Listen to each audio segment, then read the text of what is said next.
In February of 2023, the comic Void Rivals was announced to insane levels of hype. Robert Kirkman, the creator of Invincible and The Walking Dead, was tasked to be the comic's writer, with artist Lorenzo De Felici, creator of Chroma and artist on Oblivion Song, brought on to bring his vision to life. But part of this vision was kept a secret for months. Only comic book retailers and the folks over at Skybound Entertainment and Image Comics knew exactly what this comic book was going to lead to. All we knew for months was that Void Rivals was going to be a launching point for a new comic book universe. By the end of May, over 100,000 copies of Void Rivals Issue 1 were sold to comic book stores, and on June 14, 2023, fans who read the book would have the industry's biggest secret of the year revealed to them. Void Rivals Issue 1 follows two characters from rival factions crash landing on a planet with no immediate way to escape. In order to survive, they choose to set aside their differences and work together. While trekking through the planet's barren and crusty surface in search of parts to repair their ship, they come across a promising piece of metal, a fully intact spaceship of unknown origin that could be their ride home. When they power the ship up, the spacecraft turns out to be Jetfire from Transformers, who asks how long he's been on this planet, realizes he's been gone for millions of years, and blasts off into space in a panic. The secret was out. Skybound Entertainment, a new imprint led by Robert Kirkman under publisher Image Comics, was collaborating with Hasbro to create a comic book universe featuring characters from Transformers and G.I. Joe. Fans of both properties were pumped and excited to see their favorite franchises be given such a grand spotlight after comic publisher IDW lost the license to make Transformers and G.I. Joe comics in 2022. If I'm gonna be honest though, I wasn't particularly excited with the announcement of the Energon Universe. I did not grow up with Transformers or G.I. Joe. I am sorry to all the fans who came to this video expecting a comprehensive analysis rooted in the lore and history of these franchises. Instead, I'm a fresh set of eyes without much knowledge of both properties. But I jumped on the Transformers hype train anyway. When it was announced that Daniel Warren Johnson, creator of Duo Powerbomb and Wonder Woman Dead Earth, was spearheading the series narratively, even doing art for the first 6 issues with Mike Spicer as the colorist and Russ Wooton as the letterer, I was sold. I dropped one of the monthly comics I was collecting in order to not go broke and be able to follow the series monthly. I'm sorry, Dark Spaces, the Hollywood special. I was influenced by the big names and the massive hype, and it turned out to be one of the best decisions in my comic collecting journey so far. It's been nearly a year since the series' first issue came out, and I have still stuck with it, because it is just that good. If there is one major highlight of the new Transformers series, it would be the comic's exhilarating anime-level action. I am not exaggerating when I say that this series contains some of the best fight scenes I've ever seen in the medium of comics. But before we talk about the action, I want to highlight how the average page in this Transformers series is already filled with so much detail and love. Let's just look at the opening sequence of Transformers issue 10. The first page sees Beachcomber, an Autobot, being thrown into the depths of space, flung so fast and so far that his character extends beyond the panel's borders. He then lands on the moon and sits in silence, soaking the majestic view of Earth from afar. The way the Earth is rendered by artist Jorge Corona and colorist Mike Spicer is impressive on this page. They did not have to go this hard on the lighting and color and texture of the Earth, but they did, and we are left feeling the same wonder and awe that Beachcomber is experiencing in the moment. When he hops on a spaceship and goes to Earth, we're greeted with another masterful page, overflowing with life and color. Look at how detailed the birds are in this page and how cool the chameleon looks.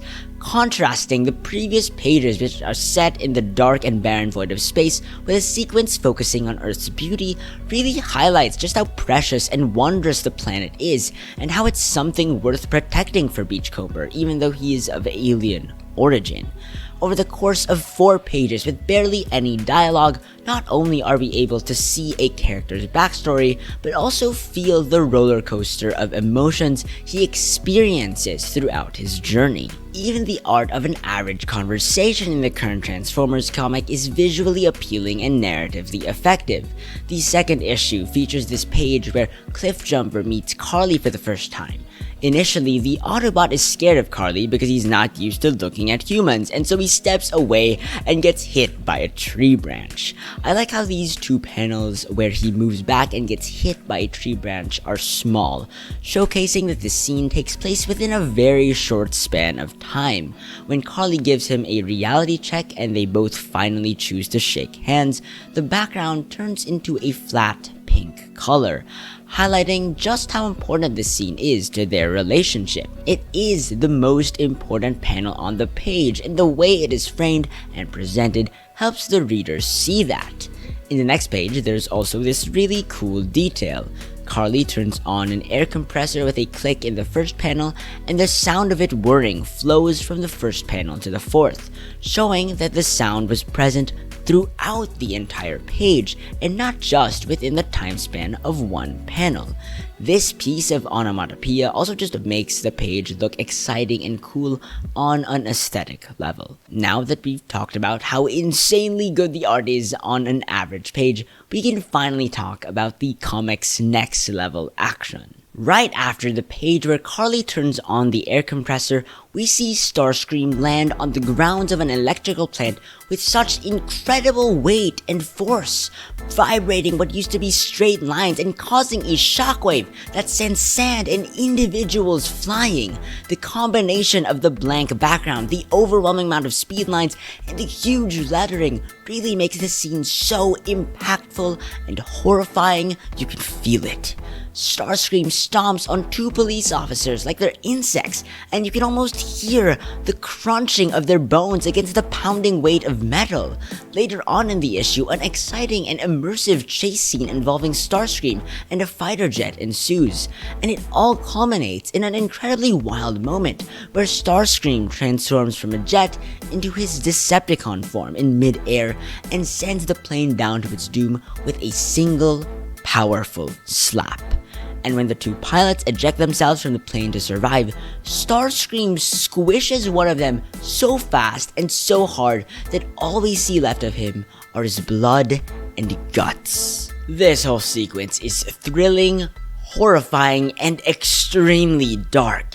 It shows how ruthless the Decepticons are, killing people with no ounce of remorse. And that's why it's so cool when the Autobots show up and beat the crap out of them. And you would have to look no further than the following issue to see that happen. Transformers issue 3 is packed with action from front to back. We see Carly dodge Laserbeak in a page with a cool panel layout and a clever use of framing that makes us see how menacing he is to her. We then see Cliffjumper come to the rescue with a shove and a sick-looking kick. Later on in the issue, we witness an even grander battle take place. Starscream arrives, punches Cliffjumper, and unleashes his wrath on the townspeople. He sends people flying with a kick, the panel framed in an angle that makes his foot huge in order for us to feel the impact of the strike. While Starscream makes fun of Cliffjumper and Carly, who lay on the ground pleading for mercy, we turn to the next page and see Optimus Prime ram into Starscream in a loud, epic, and breathtaking double-page spread. This prompts a duel that I cannot overstate the intensity of. There's gunfire, teleportation, body slams, heck, even the military gets involved in the battle, leading to severe damage of Optimus Prime's arm. The fight even leads to Spike getting caught in the crossfire of bullets, which fuels Optimus Prime's rage and leads to the conflict's climactic conclusion. Optimus pins Starscream to the ground, says that the Decepticons have played with Earth enough, and then proceeds to rip out his own arm in another legendary double-page spread. He then hurls his arm at Starscream, sending the final blow to knock him down and end the fight. Wow. If there is a word I could use to describe the action in Skybound Entertainment's Transformers, it would be visceral. The comic is written, drawn, colored, and lettered in a way to make you feel like you're amidst the action. Every movement is magnified for maximum spectacle, noise, and impact. There are so many times throughout this Transformers series where I just have to stop at certain pages and stare in awe to fully absorb and admire the action taking place. I am not exaggerating when I say that this comic has some of the most jaw-dropping and impressive action scenes I've ever witnessed put onto the printed page. And I really hope you check it out because my words here do not do them justice. There is so much in the second arc in particular that will knock your socks off and blow you out of the water. If you are in any capacity a fan of action, read this before you forget about it. Great action isn't the only thing this book has in spades though. If you were to advertise a comic book to me only using its flashy fights and bombastic brawls as a selling point, I wouldn't usually be sold on it. To be honest, I don't even need much action in my comics. Two of my favorites this year are Rare Flavors and Persepolis, which do not have much action at all. Comic books can have really impressive action sequences, but without characters and a story worth caring about, it would just be a cool looking art book. For some people, that's good enough, but I need more than that. So it is with great pleasure that I announce to you that Daniel Warren Johnson's Transformers series has incredible character work. The comic book's action hits me so hard, not just because of its stylistic and compositional excellence, but also because I actually care about the characters involved in battle. I cannot believe I'm saying this, especially as a person who had no connection to any Transformers character prior to reading this book, but I really want these characters to survive. You would think that a Transformers comic would be a shallow action book for people who like sparks and spectacle, but no, Daniel Warren Johnson does an incredible job at making you love the Autobots and humans involved in the story. As much as Skybound's Transformers is packed with memorable moments of high intensity that make you excitedly squeal in delight and terror, it's also filled with casual and quiet scenes that render you vulnerable and soft. The first couple pages of the first issue showcase the rocky relationship between Spike, a teenage boy with an interest in the stars, and his dad, Sparky, a middle-aged father drinking away his traumatic past. We then get to see Spike hang out and chat with Carly, a creative girl with a dream of pursuing art while hiking a mountain in the dead of night. This book doesn't begin with a bang, but with imperfect and sensitive human moments that make the people of this world worth caring about. And when the Autobots reactivate on Earth after millennia of inactivity, we actually end up caring a lot about them too. The comic book does a great job of showcasing the nobility, humanity, and heart of the Autobots, especially through the character of Optimus Prime. In the beginning of issue 2, he accidentally steps on a deer while admiring the view around him, and he genuinely grieves for it. This is an incredible scene that shows, despite Optimus Prime's menacing metal exterior, an exceedingly tender and gentle heart resides at his core. In the comic's 4th issue, half a page is dedicated to a scene where a battered and beaten Optimus Prime changes into a truck for a kid's amusement, and it's just such a nice moment that makes you feel warm inside and love his character even more. Optimus Prime even has a few conversations with human characters about family, history, and war that showcase his empathy and care. My favorite scene that displays Optimus Prime's kind character is in the comic book's 8th issue. The Autobots revive Jetfire with a few Energon they have left, but it's not enough for him to shift from his jet form to his robot form, and so Jetfire is just stuck in his jet form, unable to see anything. He complains to Optimus, "Why did you not let me rest? Is that what I am to you now? A husk? I cannot move. Everything is black." As an apologetic Optimus Prime woefully walks out of the room, Jetfire tells him not to leave, and we get this scene where Optimus just sits with Jetfire for a while to accompany him. This is the kind of leader the Autobots have, someone willing to spend his time with the little guy. He's very much a Boy Scout character, and even though edgelords might cringe at that, the comic's dark, grim, and violent story makes his gentle personality and upright attitude all the more powerful and impactful. Optimus Prime isn't the only notable character outside the action though, and the comic's downtime isn't always this wholesome. Spike and Sparky go through a rocky father-son relationship arc together. Throughout the series, Carly questions the pacifist methods of the Autobots who always spare the lives of the merciless Decepticons, which damages her relationship with Cliffjumper and adds an element of moral questioning within the group. Things get even more complicated when Elita 1 escapes from the Transformers' home planet Cybertron and arrives on Earth because she criticizes Optimus Prime and the rest of the gang for protecting Earth instead of their home planet that is under the rule of the tyrannical Decepticons. While Optimus's bright and noble persona leads the book's team of heroes, the clashing beliefs and personalities of the other members result in the Autobot faction being an extremely interesting and three-dimensional group.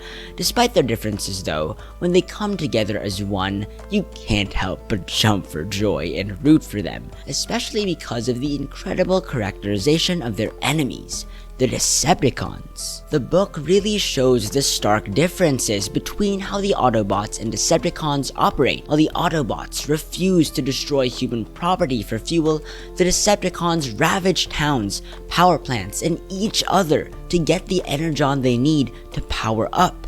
While the Autobots have a high regard for human life, with Optimus even sacrificing his power to keep a damaged hospital running, the Decepticons kill people with smirks on their faces. Seeing the contrast between the actions of Autobots and Decepticons makes their rivalry all the more intense and engaging for readers to follow. It's cool that we get to know the characters' personalities and traits not simply through the comic book's quiet moments, but also through the noble or horrifying actions they take in combat. Overall, Skybound's Transformers is incredible to me for a very simple reason. It's the best blockbuster you could ask for. The comic is full of spectacular, high-stakes action that's masterfully crafted for maximum impact. The punches, kicks, slams, and screams seem to fly off the page to shock, stun, and excite readers on a visceral level. But amidst the clanging of metal and blasting of laser beams lies well-rounded characters worth caring about and following. I can't believe a Transformers comic is this good, and I'm honestly kind of curious on what other Transformers media has to offer now. I am so happy that I decided to hop on the hype train last year and pick this comic up, because since then it's shot me up into space, and now I'm over the moon about it. For anyone with a vague interest in anything I've said in this video, I suggest you give this comic book a try, because who knows where it might end up taking you. My name is Joshua C, and I will see you in the next comic book video.